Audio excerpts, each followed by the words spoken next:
Hello everyone. तो अगला chapter जो हम कर रहे हैं दैट इज बायोटेक्नोलॉजी एप्लीकेशन। इस चैप्टर का नीट एग्जाम में 2 क्वेश्चन का वेटेज है, 8 नंबर आपके आएंगे। एक और चीज ध्यान रखिएगा, नए एनसीईआरटी में जो स्ट्रैटेजीज ऑफ फूड प्रोडक्शन का सोमैटिक हाइब्रिडेशन वाला पार्ट था वो बायोटेक्नोलॉजी में ऐड कर दिया गया है। तो इस वीडियो में हम उसको भी कंप्लीट करेंगे। तो चलिए बिना किसी देर के शुरुआत करते हैं। तो बायोटेक्नोलॉजी का कहाँ कहाँ इस्तेमाल होता है, क्या क्या चीज में इसका एप्लीकेशन होता है। तो भैया इसका एप्लीकेशन कहाँ कहाँ होता है सर? फार्मास्यूटिकल्स में होता है, थेरेपेटिक्स में होता है, डायग्नोस्टिक्स में होता है, जेनेटिकली मॉडिफाइड क्रॉप्स में होता है, प्रोसेस फूड बनाने में होता है, बायो रेमिडेशन में होता है, वेस्ट ट्रीटमेंट में होता है और एनर्जी प्रोडक्शन में होता है। तो नियरली हर स्पेयर में हम यूज कर रहे हैं बायोटेक्नोलॉजी का। ठीक है। क्या 3 क्रिटिकल रिसर्च एरिया है बायोटेक्नोलॉजी के? क्या भैया? पहला कि providing the best catalyst in form of improved organism, usually a microbe और अ इंजाइम, जो किसी ऑर्गेनिज्म की कैपेबिलिटी को एनहांस करेगा। ठीक है। दूसरा, creating optimal condition through engineering for a catalyst to act, जिससे हमको इवेंचुअली जो डिजायर्ड जीन प्रोडक्ट हो वो अच्छा मिले। तीसरा हो गया down streaming processing technology to purify protein slash organic compound. तो पहले क्या है कि हमने जीन ऑफ इंटरेस्ट लिया, जो आपने को मैंने पिछले चैप्टर में समझाया था। ठीक है। दूसरा, हमने वो किस कंडीशन में ज़्यादा अच्छे से काम करेगा उसके लिए ऑप्टिमम एनवायरनमेंट बनाया। और तीसरा, हमने उसका प्रोसेसिंग किया कि कैसे वो करेगा, कैसा उसकी पैकेजिंग होगी, कैसे हम उसको प्यूरिफाई करेंगे। तो ये डाउन स्ट्रीमिंग प्रोसेस हो गया। ठीक है। एप्लीकेशन बायोटेक्नोलॉजी का कहाँ कहाँ आता है? सबसे पहले बायोटेक्नोलॉजी का एप्लीकेशन एग्रीकल्चर में देखेंगे, फिर मेडिसिन में देखेंगे। तो क्या हुआ कि 1960s में ग्रीन रिवॉल्यूशन इंडिया में, इसको हरित क्रांति कहते हैं क्योंकि बिकॉज फूड की बहुत शॉर्टेज थी। तो father of green revolution in India was MS Swaminathan. बहुत अभी न्यूज में भी है। ठीक है। MS स्वामीनाथन, तो इन्होंने ही ग्रीन रिवॉल्यूशन का इजाद किया था इंडिया में। ठीक है। तो क्या किया, इससे क्या हुआ कि हमारी ईल्ड इंक्रीज हो गई। ठीक है। और क्रॉप की वैरायटी भी इंप्रूव हुई। ठीक है। बट जो ये इंप्रूवमेंट हुआ, ये इंप्रूवमेंट किस वजह से हुआ? ये जो इंप्रूवमेंट हुआ it was because of the use of agrochemicals. Agrochemicals कौन से? फर्टिलाइजर्स, पेस्टिसाइड, इंसेक्टिसाइड्स का यूज हम ज्यादा करने लगे, जिससे हमारे सॉइल को नुकसान होने लगा, है ना, जिससे हमारी इवेंचुअली प्रोडक्टिविटी भी कम होने लगी। तो इनिशियली जो ग्रीन रिवॉल्यूशन आया वो किसकी वजह से आया? यूरिया हम खूब यूज करने लगे, हम फर्टिलाइजर्स यूज करने लगे, हम पेस्टिसाइड यूज करने लगे, हम इंसेक्टिसाइड यूज करने लगे। और इसको बहुत ज्यादा यूज करने से हमारी प्रोडक्टिविटी तो बढ़ी, बट हमारे इकोलॉजी पे उसका बहुत ज्यादा नुकसान हुआ। ठीक ठीक है सर। तो क्या क्या ऑप्शन था हमारे पास? पहला तो जैसा हमने जो देखा यही एग्रोकेमिकल बेस्ड एग्रीकल्चर, जो हम ऑलरेडी ग्रीन रिवॉल्यूशन के टाइम में कर रहे थे। दूसरा हमारे पास था organic farming. But organic farming में दिक्कत क्या है कि प्रोडक्टिविटी कम आएगी। मतलब हम कोई अगर आर्टिफिशियल यूज नहीं कर रहे हैं कुछ भी, फर्टिलाइजर्स वगैरह, तो हमारी प्रोडक्टिविटी कम होगी। ठीक है। तीसरा था sir tissue culture. Tissue culture से क्या था कि हम आगे भी पढ़ेंगे, तो टिश्यू कल्चर की मदद से हम सोमैटिक हाइब्रिडाइजेशन करके, टोटीपोटेंसी का यूज करके हम नए प्लांट्स बना सकते थे। और लास्ट जो बायोटेक्नोलॉजी हम यूज करते हैं कि हम genetically modified crop based agriculture करने लगे। मतलब हम ऐसे क्रॉप ही बनाने लगे कि जो इस हैबिटेट में जिंदा रह पाए। ठीक है। तो ये GM प्लांट या crop based agriculture was a part of bio technology application. ठीक है। कैसे कैसे प्लांट बनाए सर हमने?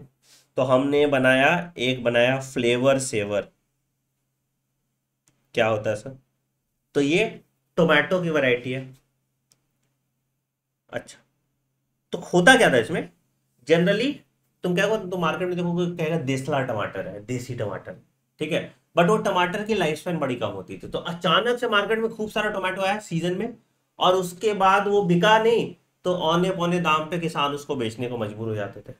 तो इसी को जुगाड़ने के लिए एक टेक्नोलॉजी आया जिसको कहा फ्लेवर सेवर। तो क्या होता है, एक इंजाइम होता है, उसको कहते हैं पॉली गैलेक टू रीनेस। अब ये जो एंजाइम है ये डिग्रेडेशन ऑफ पेक्टिन कराता था, जो टोमेटो के बीच में वॉल था ना कड़ा कड़ा, ठीक है, डिग्रेडेशन ऑफ पेक्टिन कराता था। तो इसी एंजाइम को हटा दिया गया, तो ये एंजाइम को इसमें से निकाल दिया गया, तो पेक्टिन का डिग्रेडेशन नहीं हुआ, तो टमाटर ज्यादा दिन तक कड़ा रहा, ज्यादा दिन तक मार्केट में बेच सकते थे। बट इसका नुकसान क्या था, भैया तुम्हारे बॉडी में भी तो पेक्टिन डाइजेस्ट करने के लिए कोई एंजाइम नहीं है, तो वो टमाटर खाओगे तुमको गैस होगा। तो तुम देखोगे देसी टमाटर दाम महंगा होगा, जो दिखने में खराब लगेगा, और एकदम सुंदर हैंडसम दिखने वाला टमाटर उसका दाम ज्यादा हो, दाम कम होगा। क्यों? क्योंकि वो ज्यादा दिन तक जिंदा रह सकता है, वो ज्यादा शेल्फ लाइफ है उसकी। ठीक। दूसरा हमने यूज किया golden rice, it was vitamin A enriched rice, है ना। तो ये सब तुम्हारा जेनेटिकली मॉडिफाइड क्रॉप्स है। हमने ऐसे भी क्रॉप बनाए जो एबायोटिक स्ट्रेस से बचे, हमने ऐसे क्रॉप बनाए जो पोस्ट हार्वेस्ट लॉस, कटने के बाद जो लॉस होता है वो लॉस कम हो। ठीक है, तो वो जो क्रॉप्स है उसको हम जेनेटिकली मॉडिफाइड क्रॉप्स कहते हैं। ठीक है, मेडिसिन में देखेंगे तो भैया क्या क्या देख बनाने का था, हमने इंसुलिन बनाया, जेनेटिकली इंजीनियर्ड इंसुलिन, हमने जीन थेरेपी की, और हम मॉलिक्यूलर डायग्नोसिस में भी बायोटेक्नोलॉजिकल एप्लीकेशंस को यूज करते हैं। तो आइए करके इसको देखते हैं। एग्रीकल्चर में आ जाते हैं पहले, तो सबसे पहले टिश्यू कल्चर की बात करते हैं। ये तुम्हारा स्ट्रैटेजी ऑफ फूड प्रोडक्शन का पार्ट है। ठीक है, टिश्यू कल्चर क्या होता है, तो टिश्यू कल्चर मतलब कि एक सेल से या एक एक्सप्लांट है, ठीक है, उस एक्सप्लांट से हम पूरा प्लांट बनाते हैं, उसको न्यूट्रिएंट मीडियम में ग्रो करके, तो उसको हम टिश्यू कल्चर कहते हैं। ठीक है, क्या है explant sir? Explant is any part of the plant taken out and grown in a test tube under sterile condition in special nutrient medium. Special nutrition medium में अगर हम किसी प्लांट या पान के पार्ट को ग्रो करते हैं तो उसको हम कहते हैं एक्सप्लांट। ठीक है, न्यूट्रिशन मीडियम में क्या यूज करेंगे सर? हम यूज करेंगे सॉल्यूशन। क्या यूज करेंगे हम यूज करेंगे solution which must provide a carbon source such as sucrose and also inorganic salt like vitamin, amino acid and growth regulators like oxygen, cytokinin etc.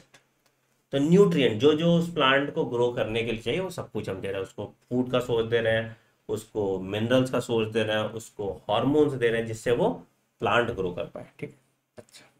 तीसरा चीज है हम टोटी पोटेंट सेल लेते हैं, मतलब ऐसा सेल जो एक सेल से पूरा प्लांट बना दे, उसको हम टोटी पोटेंसी कहते हैं। ठीक है, तो उसको हम टोटी पोटेंसी कहते हैं। ठीक है, फिर हम सोमा क्लोन देखते हैं, तो plants which are genetically identical to the original plant from which they were grown, clones, somatic clones. तो हम क्या करते हैं कि हम ऐसे प्लांट बनाते हैं जो जेनेटिकली आइडेंटिकल होंगे ओरिजिनल प्लांट के, यानी क्लोन्स वही कहते हैं ना, क्लोन्स को हम क्या कहते थे? A group of genetically and morphologically similar organism, उसको हम क्लोन्स कहते थे। तो हम ऐसे प्लांट लेते हैं जो जेनेटिकली आइडेंटिकल होंगे अपने ओरिजिनल पेरेंट प्लांट से। ठीक है, अगला होता है प्रोटोप्लास्ट। प्रोटोप्लास्ट बेटा क्या होता है? Total living matter inside the cell, उसको हम प्रोटोप्लास्ट कहते हैं। तो हम क्या करते हैं? Isolated single cell from plant after digesting the cell wall, तो वो प्रोटोप्लास्ट है। हम इस प्रोटोप्लास्ट का फ्यूजन करते हैं और इसको हम कहते हैं प्रोटोप्लास्ट फ्यूजन। तो हमने सेल वॉल हटाया और बाकी सारे चीज का वो कर दिया, तो प्रोटोप्लास्ट का फ्यूजन कर दिया। ठीक है, अच्छा।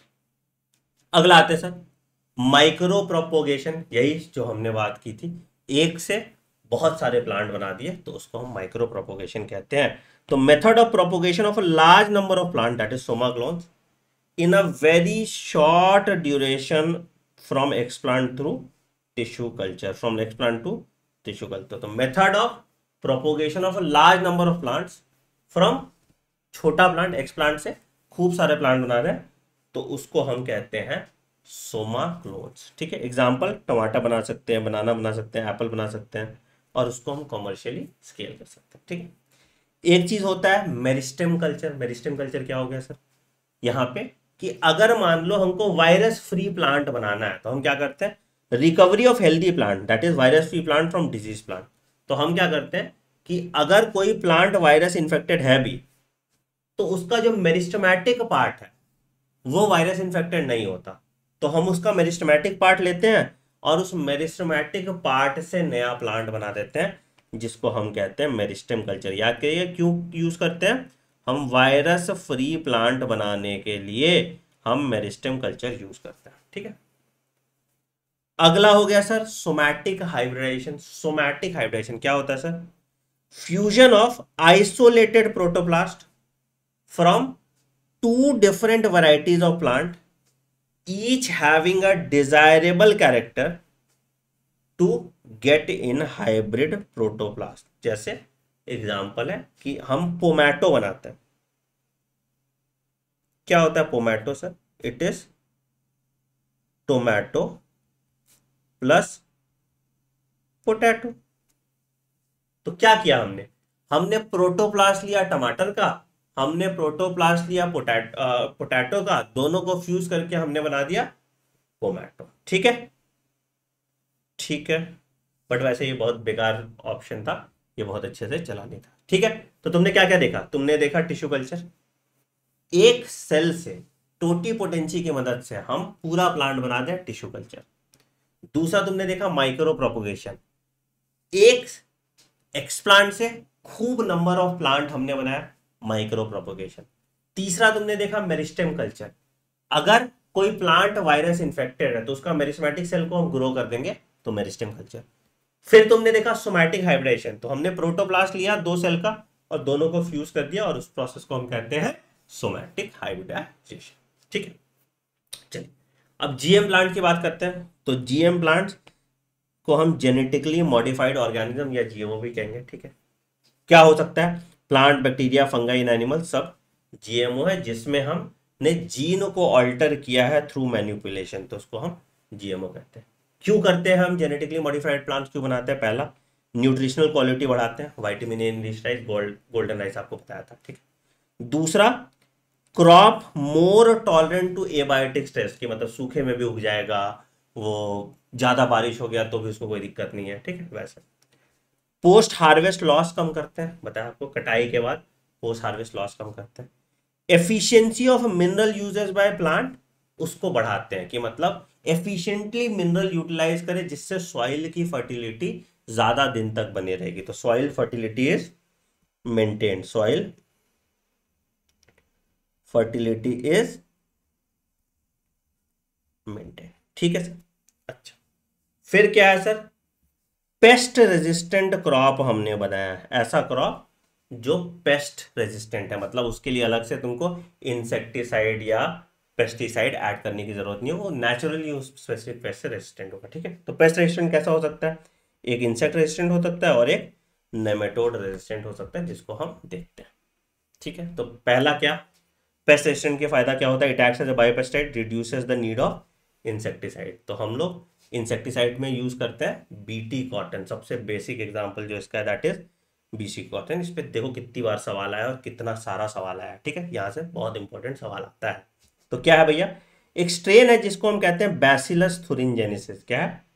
एक स्ट्रेन है जिसको हम कहते हैं बैसिलस थुरिनजेनेसिस। ठीक है, ये एक प्रोटीन बनाता है। क्या बनाता है ये एक प्रोटीन बनाता है। ठीक है, इस प्रोटीन को हम कहते हैं क्राय प्रोटीन। ठीक है, और ये जो क्राय प्रोटीन है ना, ये रुला देता है इंसेक्ट। तो किसको किसको मारता है सर? तो ये कोलियोप्टेरेंस को मारता है, लेपिडोप्टेरेंस को मारता है दैट इज टोबैको बडवर्म, आर्मीवर्म, और डिप्टेरेंस को मारता है that is flies and mosquito. तो ये सबको मारता है। ठीक है, तो अब बैसिलस थुरिनजेनेसिस जो टॉक्सिन प्रोड्यूस करता है, उस टॉक्सिन का नाम है बीटी टॉक्सिन। ठीक है, और जिस प्रोटीन से प्रोड्यूस करता है उसको हम कहते हैं क्राय प्रोटीन। ठीक है, अच्छा अब ये जो टॉक्सिन होता है ये नॉर्मल कंडीशन में प्रोटॉक्सिन होता है। प्रोटॉक्सिन मतलब इनएक्टिव टॉक्सिन होता है, इसलिए ये बैसिलस को कोई नुकसान नहीं पहुंचाता। बट जब ये टॉक्सिन एल्केलाइन पीएच में चला जाता है इंसेक्ट के, एल्केलाइन पीएच में चला जाता है इंसेक्ट के, तो वहां पे ये टॉक्सिन उसके मिड गट के साथ बाइंड करता है, उसमें छेद क्रिएट करता है और इससे इंसेक्ट मर जाता है। कब? जब ये एल्कलाइन पीएच में जाता है तो ये टॉक्सिन एक्टिवेट होता है। नॉर्मल कंडीशन में ये इनएक्टिवेट स्टेट पे रहता है, तो बैसिलस को कोई नुकसान नहीं है। बट इंसेक्ट जब इसको खाता है तो उसके पेट में जाके ये टॉक्सिन एक्टिवेट हो जाता है, उसके पेट के गट के जो मिड गट के लाइन पे वहां पे जुड़ जाता है और उसके गट को फाड़ देता है, उसमें छेद क्रिएट कर देता है जिससे पानी घुसता है और इंसेक्ट मर जाता है। तो इसी चीज का फायदा उठाने के लिए हमने क्या किया, हम बीटी कॉटन के जीन्स को लिए और उसको क्रॉप प्लांट में डाल दिया जैसे कॉटन, ठीक है, उसको क्रॉप प्लांट में डाल दिया कॉटन। अब कल को कोई इंसेक्ट कॉटन खाने जाएगा तो अगेन वो क्या है, मेरा क्राई प्रोटीन प्रोड्यूस करेगा, वो क्राई प्रोटीन उसके इंसेक्ट के अंदर चला जाएगा और इंसेक्ट मर जाएगा। तो धीरे धीरे वो कॉटन प्लांट सेफ रहेगा इंसेक्ट से, ठीक है। तो most BT toxin are insect group specific, है ना, स्पेसिफिक होता है। जैसे क्राई 1AC और क्राई 2AB किसको कंट्रोल करते हैं, कॉटन बॉलवर्म को, ठीक है। और क्राई 1AB कंट्रोल करता है कॉर्न बोरर को, कॉर्न बोरर को, कॉर्न बोरर को, ठीक है। तो 1AC और 2AB किसको करता है, कॉटन बॉलवर्म, और 1AB करता है तुम्हारा कॉर्न बोरर को, ठीक है। ठीक है सर, ठीक है सर। तो यह है तुम्हारा बीटी कॉटन। फिर से एक बार रिवाइज कर लेते हैं। बैसिलस थुरिंजेनेसिस का वैरायटी है, वो प्रोड्यूस करता है इनएक्टिव टॉक्सिन जिसको हम कहते हैं क्राई प्रोटीन। ये प्रोटीन इनएक्टिव फॉर्म में बैसिलस थुरिंजेनेसिस में रहता है, बट उसके बाद जैसे इंसेक्ट के गट में जाता है वहां पे अल्कलाइन पीएच है तो वहां पे ये एक्टिवेट हो जाता है और इंसेक्ट के मिड गट के साथ बाइंड कर जाता है और इंसेक्ट को मार देता है, ठीक है। किस पे अटैक करता था, कोलियोप्टेरिन पे, लेपिडोप्टेरिन पे और डिप्थेरिन पे। इसी चीज को एक्सप्लॉइट किया हमने कॉटन में, यही क्राइजीन डाल दिया और हमने बीटी कॉटन बनाया जो दो तरह का था। एक था क्राई 1AC, क्राई 2AB किसको कंट्रोल करता था, कॉटन बॉलवर्म को मारता था, और क्राई 1AB किसको मारता था, कॉर्न बोरर को मारता था। देखो कितने क्वेश्चन आए नीट में और इतना इंपॉर्टेंट है ये, ठीक। अगला आते हैं nematode resistance in tobacco plant. तो एक निमेटोड होता है बेटा, इंपॉर्टेंट समझना ध्यान से, जिसका नाम है मीलोडिजाइन इनकॉग्निशिया। कितना बढ़िया नाम है, बच्चा हो तुमको कल को यही नाम रखना, ठीक है, माइलोडिजाइन इनकॉग्निशिया, ठीक है। ये क्या करता है, ये रूट ऑफ टोबैको प्लांट पे इफेक्ट करता है जिससे रिडक्शन इन यील्ड होता है, ठीक है। तो इसको हमने प्रिवेंट करने की स्ट्रैटेजी बनाई जिसको हम कहते हैं आरएनए इंटरफेरेंस स्ट्रैटेजी। ये सेल्यूलर डिफेंस मैकेनिज्म होता है यूकैरियोटिक ऑर्गेनिज्म में, जिसमें हम क्या करते हैं, सपोज मान लो कि कोई फॉरेन आरएनए आ रहा है तो इस आरएनए का हम कॉम्प्लीमेंट्री आरएनए बना देते हैं और इससे ये डबल स्टैंडर्ड आरएनए बन जाएगा। और इस डबल स्टैंडर्ड आरएनए की वजह से ट्रांसलेशन नहीं होगा, ट्रांसलेशन नहीं होगा तो मेरे बॉडी को कोई नुकसान नहीं होगा। तो यही मेथड हम यूज करते हैं सेल्युलर डिफेंस के लिए अपने बॉडी में, तो इसी को हम एक्सप्लॉइट करते हैं। तो क्या किया, तो it prevents translation of a specific mRNA due to complementary double standard RNA molecule, ठीक है। Source of this complementary RNA कहां से हो सकता है कि हम एक आरएनए वायरस से इंफेक्शन करा दें या हम मोबाइल जेनेटिक एलिमेंट डाल दें, ठीक है। तो किया क्या गया सर, यहां पे हमने एग्रोबैक्टीरियम वेक्टर लिया। एग्रोबैक्टीरियम ट्यूबिफिकेंस याद है, हमने बात किया था टीआई प्लाज्मिड होता है, तो वो हेल्प करता है प्लांट सेल में जीन ऑफ इंटरेस्ट डालने के लिए। तो हमने क्या किया, इसकी मदद से नेमेटोड स्पेसिफिक जीन डाल दिए हम होस्ट प्लांट पे, ठीक है। नेमेटोड स्पेसिफिक जीन डाल दिया हमने होस्ट प्लांट पे। तो इससे क्या हुआ, तो it produce both sense and antisense RNA in host cell. Now these RNA are complementary, so they form double stranded RNA, ठीक है। इससे क्या हुआ, आरएनए इंटरफेरेंस हुआ और पैरासाइट होस्ट में सरवाइव नहीं कर पाया। मैं समझाता हूं क्या होता है, देखो ध्यान से सुनो, ध्यान से मेरी बात सुनो। सपोज मान लो कि कोई नेमेटोड आया, ठीक है। तो नेमेटोड ने क्या किया, अपना डीएनए डाला होस्ट में, जनरली पैरासाइट कैसे काम करता था, ठीक है। तो नेमेटोड का डीएनए क्या करता, नॉर्मल कंडीशन में नेमेटोड का आरएनए प्रोड्यूस करता और नेमेटोड के आरएनए से नेमेटोड का प्रोटीन प्रोड्यूस होता, ठीक है। हमने यहाँ पे ढेर शानापन कर दिया, हमने क्या किया, हमने इस नेमेटोड स्पेसिफिक जीन, इसके स्पेसिफिक जीन डाल दिया, ठीक है। तो यहाँ पे इसका डीएनए था और यहाँ पे इसका आरएनए है। तो जब इसका आरएनए बना तो इस आरएनए का कॉम्प्लीमेंट्री आरएनए भी बन गया। तो ये वाला आरएनए और ये वाला आरएनए मिलकर क्या बना दिया, ये वाला आरएनए और ये वाला आरएनए मिलकर बना दिया डबल स्टैंडर्ड आरएनए। अब डबल स्टैंडर्ड आरएनए अगर बन गया तो क्या प्रोटीन सिंथेसिस होगा, नहीं सर, तो नो ट्रांसलेशन। तो अगर ट्रांसलेशन नहीं हुआ तो कैसे बेचारा नेमेटोड जिंदा रहेगा, है ना। तो इसी को हम कहते हैं क्या, नेमेटोड रेजिस्टेंस कैसे, ठीक है। तो 10 the parasite cannot survive in the transgenic host expressing the interfering RNA DNA. तो इससे वो प्रोटेक्टेड रहता है पैरासाइट से, क्लियर है। माइलोडीन इनकॉग्निशा एक पैरासाइट है जो टोबैको प्लांट को अफेक्ट करता था। हमने क्या किया, उसके आरएनए का कॉम्प्लीमेंट्री आरएनए डाल दिया। कैसे डाल सकते हैं हम सर, हम आरएनए इंटरमीडिएट के थ्रू डाल सकते हैं या ट्रांसपोजन, छोटा जेनेटिक एलिमेंट, इसको कहते हैं जंपिंग इन, तो उसके थ्रू डाल सकते हैं, ठीक है।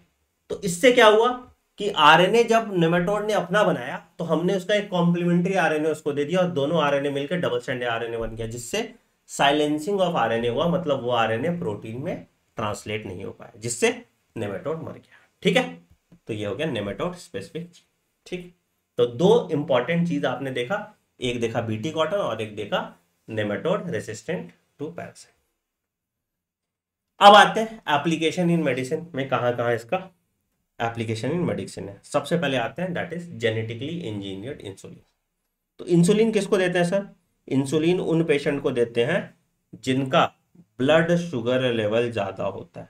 क्यों ब्लड शुगर लेवल ज्यादा होता है, क्योंकि इनके बॉडी में इंसुलिन कम है। इंसुलिन क्या करता है कि जो तुम्हारा ब्लड शुगर लेवल है उसको कम करता है, मतलब ग्लाइकोजेनेसिस करता है, ग्लूकोज को कन्वर्ट करता है ग्लाइकोजन, ठीक है।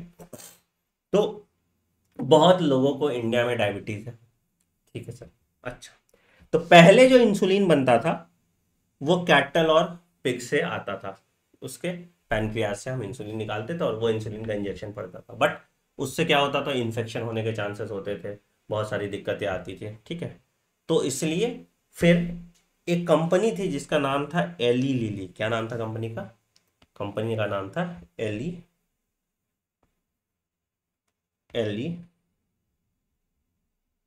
लिली। 1983। बेसिकली होता क्या है ये समझिए। तो इंसुलिन जो है, जो एक्टिव है,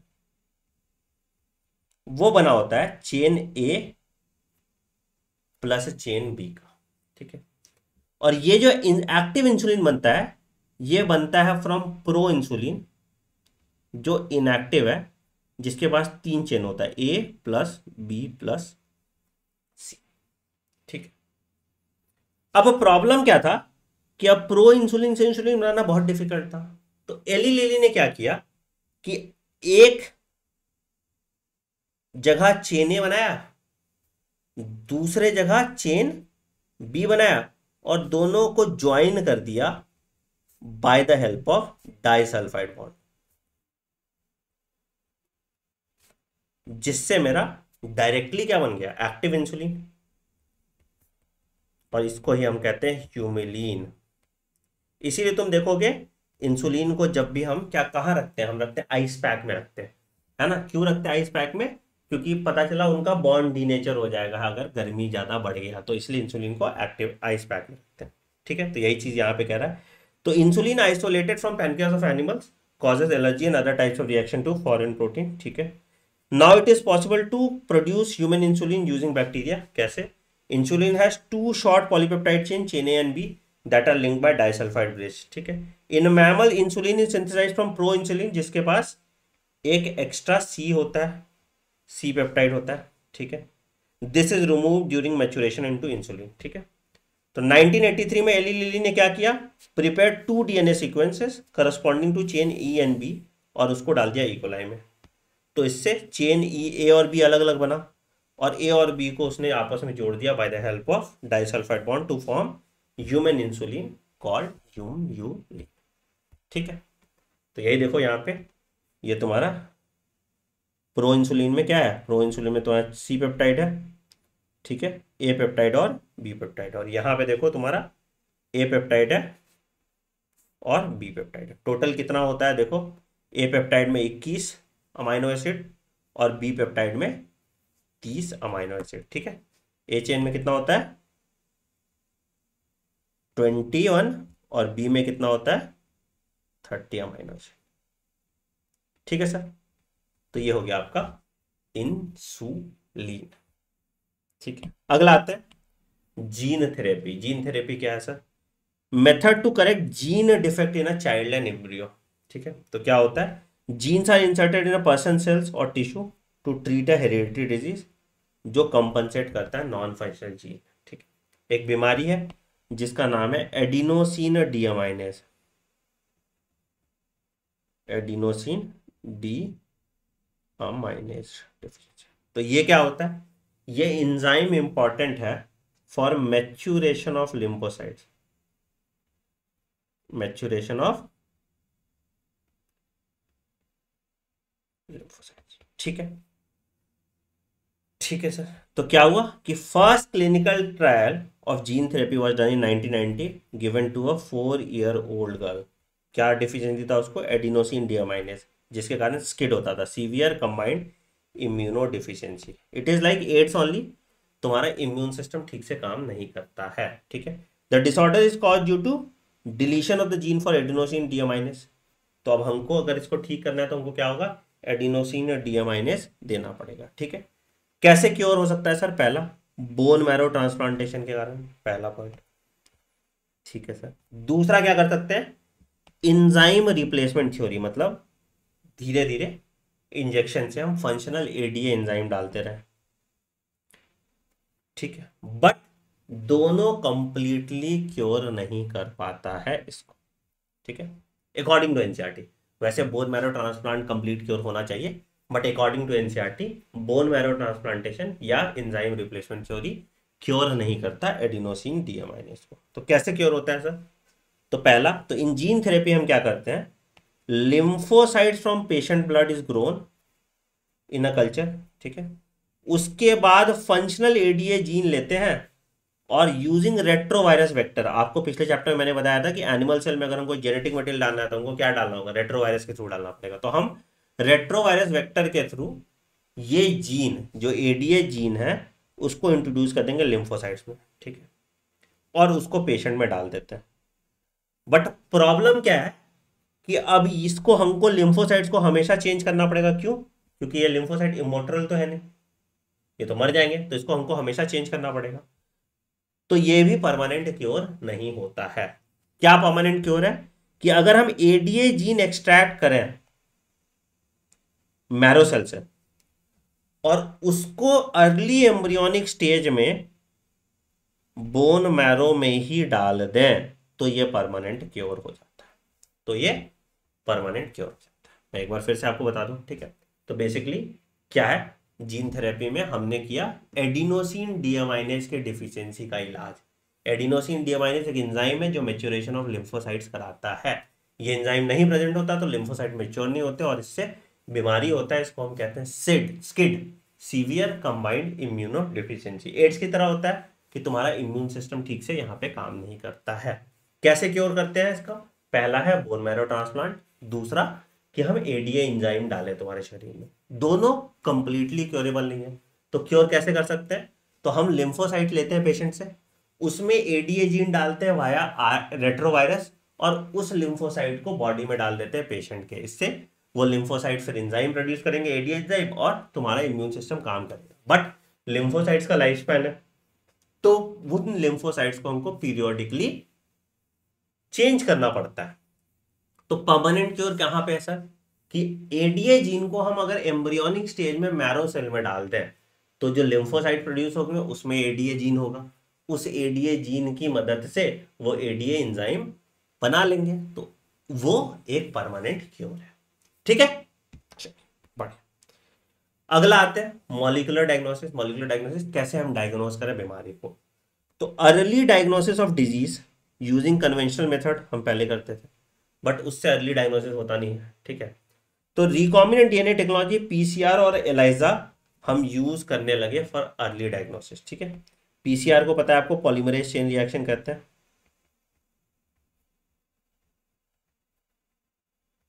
ठीक है, एलाइजा सर है आपका एंजाइम लिंक्ड इम्यूनोसॉर्बेंट असे। एंजाइम लिंक्ड इम्यूनोसॉर्बेंट असे, इसको हम कहते हैं ELISA, एलाइजा। ठीक है, ठीक है सर। तो रिकॉम्बिनेंट टेक्नोलॉजी पीसीआर और एलाइजा टेक्निक हम यूज करते हैं डायग्नोसिस के लिए। पीसीआर में क्या होता है sir, presence of pathogen is normally suspected basis on symptoms, but इस टाइम पे कंसंट्रेशन बढ़ जाता है। तो लो कंसंट्रेशन में अगर हमको पता करना है पैथोजन का, तो हम क्या करेंगे, उस पैथोजन स्पेसिफिक न्यूक्लिक एसिड को एम्पलीफाई करके देख लेंगे। बेसिकली समझो कि मतलब अगर मान लो किसी बैक्टीरिया का मुझे पता है जीन सीक्वेंस क्या है, तो मैं उस जीन सीक्वेंस को ढूंढने की कोशिश करूंगा, वो जीन सीक्वेंस ढूंढ मिल जाएगा, तो मुझे पता चल जाएगा कि पीसीआर की मदद से मैंने ये कर लिया। ठीक है, दूसरा होता है पीसीआर में क्या क्या चीज का, तो detect HIV in ads patient, detect gene mutation in suspected cancer patient और अदर जेनेटिक डिसऑर्डर्स पता करने के काम करते हैं। कैसे पीसीआर करते हैं, तो हम एक चीज यूज करते हैं जिसको हम कहते हैं प्रोब। क्या होता है सर प्रोब, प्रोब एक radio active labelled single standard DNA होता है। बेसिकली मान लो कि एक मेरा डीएनए का सीक्वेंस है, ठीक है, और हमको पता है कि जहां पे ATGC मिले, अगर ये मिल गया तो मतलब बीमारी है। तो अगर मान लो मेरा एक सीक्वेंस है AAGGGATATGG पकड़ लो, है ना, GC है ना, GG पकड़ लेते हैं। ठीक है, ATGGAAGAT। ठीक है, तो अब क्या होगा, इस प्रोब के थ्रू इसको रिएक्ट किया जाएगा। तो ये प्रोब कहाँ आके बाइंड कर जाएगा, यहाँ पे उल्टा जगह पे, इसका कॉम्प्लीमेंट्री जो भी हो, ठीक है, उसके यहाँ पे आके बाइंड कर जाएगा। इसको कॉम्प्लीमेंट्री बना लो वैसे, मतलब टेक्निकली ये ऐसे होना चाहिए था, ये होना चाहिए था TACC। ठीक है, तो यहाँ पे आ जाएगा, तो प्रोब यहाँ पे बाइंड कर जाएगा। तो जब तुम अल्ट्रा वायलेट रेस में इसको देखोगे, लाइट में देखोगे, तो तुमको ये वाला रीजन चमकता हुआ दिखेगा, तो हमको पता चल जाएगा कि ये पैथोजन यहाँ पे है। तो यही वाली चीज है। तो क्या करते हैं, अ सिंगल स्टैंडर्ड डीएनए और RNA tagged with radioactive molecule, जिसको प्रोब कहते हैं, is hybridized to is complementary DNA in a clone of cells followed by detection using autoradiography. So the clone have mutated gene will not appear in the photographic film because the probe will not have complementary with the mutated gene. समझ में आया, समझ में आया। तो जो part mutation हुआ है वो पार्ट दिखेगा नहीं, बाकी सारा पार्ट तुमको दिख जाएगा, तो इसी को प्रोब कहते हैं। ठीक है सर, अच्छा। अगला आते हैं एंजाइम लिंक्ड इम्यूनोसॉर्बेंट ऐसे। यहाँ पे क्या होता है, एंटीजन एंटीबॉडी इंटरेक्शन के बेसिस पे हम डिटेक्ट करते हैं बीमारी। क्या मतलब एंटीजन एंटीबॉडी, अगर तुम्हारे बॉडी में एंटीजन प्रेजेंट है तो उसका करस्पॉन्डिंग एंटीबॉडी मेरा बॉडी बनाएगा, तो वही एंटीबॉडी को हम चेक करते हैं कि एंटीबॉडी प्रेजेंट है कि नहीं। ठीक है, तो इसको हम कहते हैं एलाइजा। ठीक, तो infection by pathogen can be detected by presence of antigen और by detecting antibody synthesise against the patient. ठीक है, यहाँ जो टेक्निक यूज होता है ये वेस्टर्न ब्लॉटिंग टेक्निक होता है। प्रोटीन को जब हम सेपरेट करते हैं तो वेस्टर्न ब्लॉट यूज करते हैं, आरएनए को करते हैं तो नदर्न ब्लॉट यूज करते हैं, और डीएनए को करते हैं तो सदर्न ब्लॉट यूज करते हैं। ठीक है, तो एंटीजन एंटीबॉडी इंटरेक्शन की मदद से हम एलाइजा करते हैं। एड्स का भी जांच यहाँ से हो जाता है एलाइजा से। ठीक है, तो ये मॉलिक्यूलर डायग्नोसिस हो गया। अगला आते हैं ट्रांसजेनिक एनिमल्स। क्या भैया, तो these are the animals whose genome has been altered by introduction of extra gene by manipulation. Transgenic animal में क्या आ सकता है, रैबिट, पिग, रैट्स, शीप, कॉ, फिश, कुछ भी आ सकता है ट्रांसजेनिक। 95% सभी ट्रांसजेनिक एनिमल क्या है, चूहा। ये PPIQ भी आया था, इसको देख लीजिए। 95% of all transgenic animals are mice. क्या फायदा है ट्रांसजेनिक एनिमल का? पहला, to study the regulation of gene and the action of normal physiology. एक जीन और उसका फिजियोलॉजिकल बिहेवियर पढ़ने के लिए काम आता है, जैसे इंसुलिन लाइक ग्रोथ फैक्टर का क्या रोल होगा, ठीक है, और अगर हम उस जीन में कुछ ऑल्ट्रेशन करते हैं तो बॉडी में क्या चेंज आएगा, वो सब समझ में आता है, ठीक है। उसके बाद to study the contribution of genes and development of disease and thereby new treatment. जैसे मान लो कि हमने अल्जाइमर वाला चूहा बना लिया, ठीक है, तो अब उसको इलाज कैसे करना है, उसको कौन सा दवाई काम कर रहा है, क्या नहीं काम कर रहा, तो उस केस के लिए काम आता है, ठीक है। फिर तीसरा, बायोलॉजिकल प्रोडक्ट्स बनाने में हेल्प करता है। क्या भैया? तो एक प्रोटीन है अल्फा 1 एंटीट्रिप्सिन, किसको ट्रीट करता है, इम्फाइसेमा को, इंपॉर्टेंट है। तो एक ये हो गया बायोलॉजिकल प्रोडक्ट में। दूसरा है 1997 में एक काऊ हुई थी जिसका नाम था रोजी, ठीक है। It produced human protein in rich milk, जो रिच था अल्फा लैक्टोल्ब्यूमिन में। तो उसमें 2.4 ग्राम प्रोटीन पर लीटर था, 2.4 मिलीग्राम प्रोटीन पर लीटर था। तो 1997 में एक ट्रांसजेनिक काऊ प्रोड्यूस हुई थी जिसका नाम था रोसी, ठीक है। तो ये मिल्क प्रोड्यूस की। तो काम की चीज क्या है तुम्हारी, अल्फा 1 एंटीट्रिप्सिन, एम्फाइसेमा, रोजी तुम्हारा क्या चीज के लिए, transgenic cow for production of protein in rich milk, ठीक है। वैक्सीन सेफ्टी टेस्टिंग के लिए हम ट्रांसजेनिक एनिमल्स का इस्तेमाल करते हैं कि देखते हैं भैया कि उस ड्रग का उस चूहे पे कुछ असर हो रहा है कि नहीं। और केमिकल सेफ्टी टेस्टिंग के लिए भी हम ट्रांसजेनिक एनिमल का यूज करते हैं। अब मान लो फेयर एंड लवली तुम डायरेक्टली लगाओगे तो दिक्कत आ जाएगी ना, तो पहले वो जानवर पे टेस्ट हुआ होगा कि क्या एक्चुअली गोरा कर रहा है या नहीं कर रहा, तो वो आगे केमिकल टेस्टिंग के लिए भी हम ट्रांसजेनिक एनिमल्स यूज करते हैं, ठीक है। एथिकल इश्यूज भी कुछ है इसमें। क्या भैया? कि अनप्रेडिक्टेबल रिजल्ट हो सकता है जेनेटिक मॉडिफिकेशन। मान लो किसी ऑर्गेनिज्म में तो कुत्ते और बिल्ली का मेटिंग करा दिया या कुछ भी जेनेटिक चेंज करा दिए, जिससे अनप्रेडिक्टेबल इन्वायरमेंट हो सकता है, आपके इकोलॉजी पे अलग असर हो सकता है। तो इसके लिए कंपनी है, एक कमिटी है जिसका नाम है genetic engineering approval committee. Genetic engineering appraisal committee भी सेम का नाम है। तुम अगर वेबसाइट पे देखोगे तो दिखेगा genetic engineering appraisal committee, NCERT पढ़ोगे तो जेनेटिक इंजीनियरिंग अप्रूवल कमेटी दिखता है। ये क्या करता है, यही चेक करता है वैलिडिटी ऑफ जीएम रिसर्च की। क्या भाई इस फील्ड में तुम जीएम रिसर्च कर सकते हो कि नहीं, ठीक है। दूसरा प्रॉब्लम होता है पेटेंट का प्रॉब्लम। पेटेंट का प्रॉब्लम मतलब कि मैंने बहुत ज्यादा रिसर्च करके एक सामान बनाया है, एक दवाई बना दी, ठीक है।